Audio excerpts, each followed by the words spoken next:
Welcome back to the Watercolor Drawing Painting Challenge. Hi, I'm Chris, and last time I introduced you to low-pressure projects that you can paint whenever you're not feeling on your game and still get that dose of dopamine when you need it most.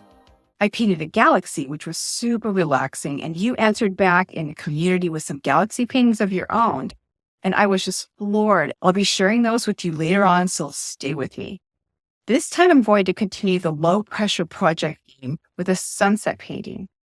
Painting the sky is just as relaxing as painting outer space, and I get the sense that I'm floating up there with the clouds and just enjoying the gorgeous shapes, colors, and forms up there. So let's get started.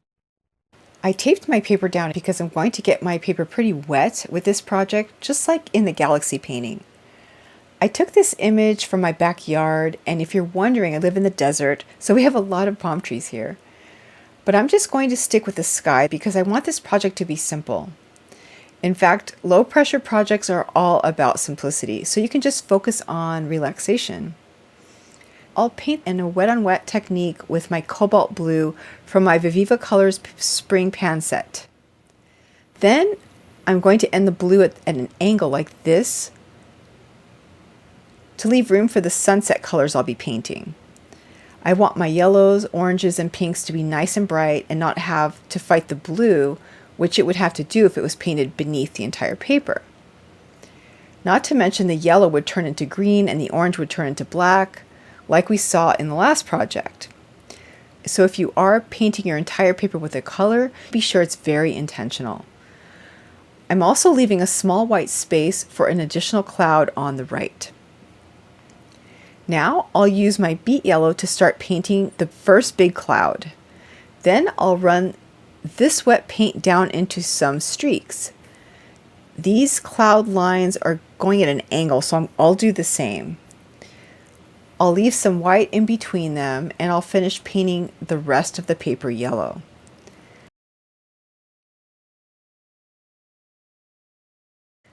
There is so much glow and brightness, I figure the yellow will be a lovely color under the orange and the pink to help brighten it.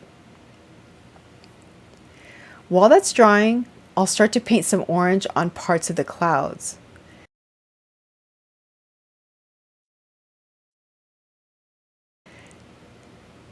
And I'll take some of this paint downward in smaller strokes than I did with the yellow so we can see more than one color here.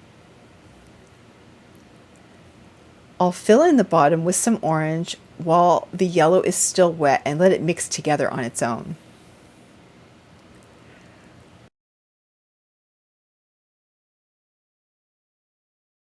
The top of this cloud is much brighter and I have so much orange on it. I'm just going to use my paper towel to do some lifting just along the top edge.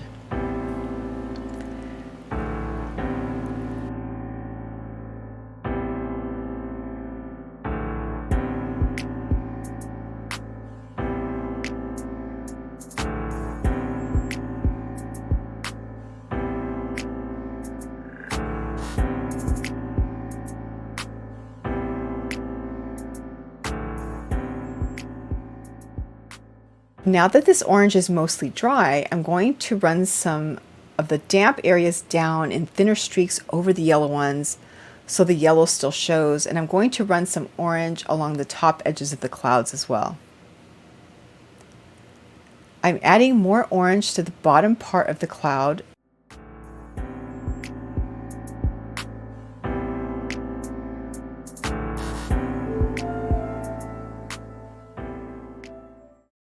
Then, while it's wet, I'll begin dropping cocktail pink on some of the areas over it.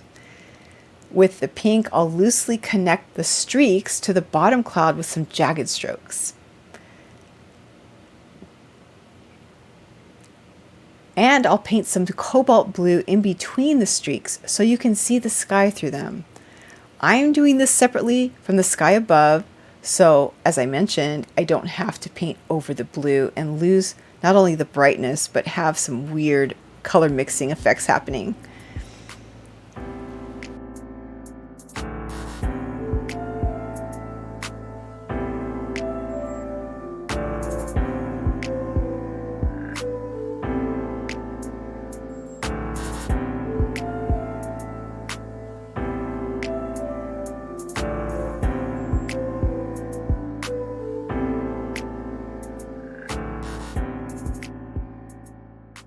Now that most of this is dry, I'll go back over and feather out some of the hard edges that have dried with a barely damp brush and do some lifting here and there where color has gotten a bit too dark.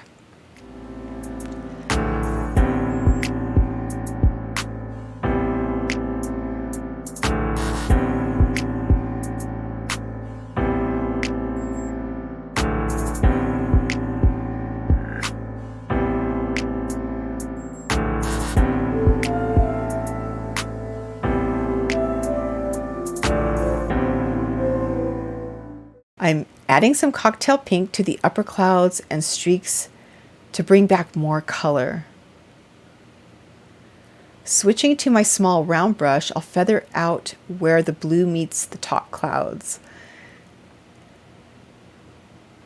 Using the same brush, I'll add the tiny dark gray clouds at the bottom, which is a really nice contrast to all the bright colors.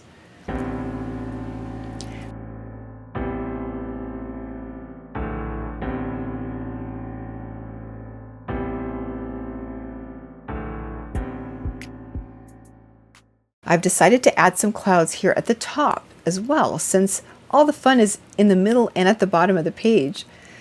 So the top looks a bit plain, and all I have to do is do some lifting in 2 spots to add a couple of smaller dark clouds up here.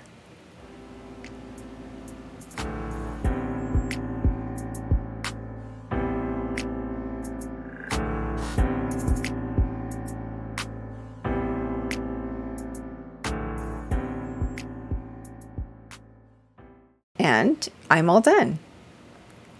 There's definitely more detail I could add, and if you don't want to stop painting at this point, you can keep it going. I'll create a download button so you can have this image to paint from, or you can paint completely different clouds if you prefer. I can't wait to see what you painted.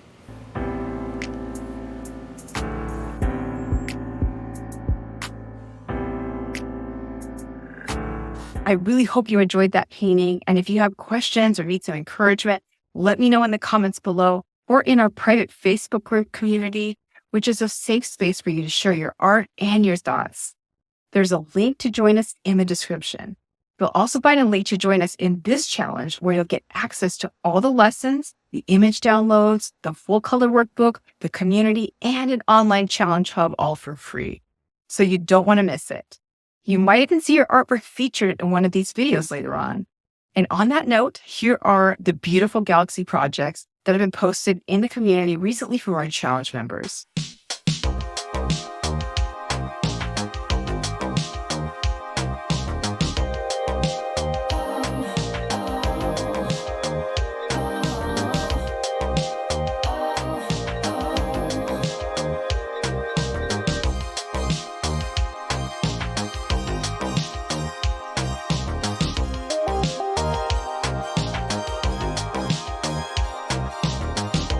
You can click the image on the screen now to watch all the challenge lessons from the beginning. In the meantime, if you enjoyed this video, I would so appreciate it if you would hit the like button, subscribe to this channel, and tap the notification bell so you don't miss any new videos as they come out, and I'll see you next time.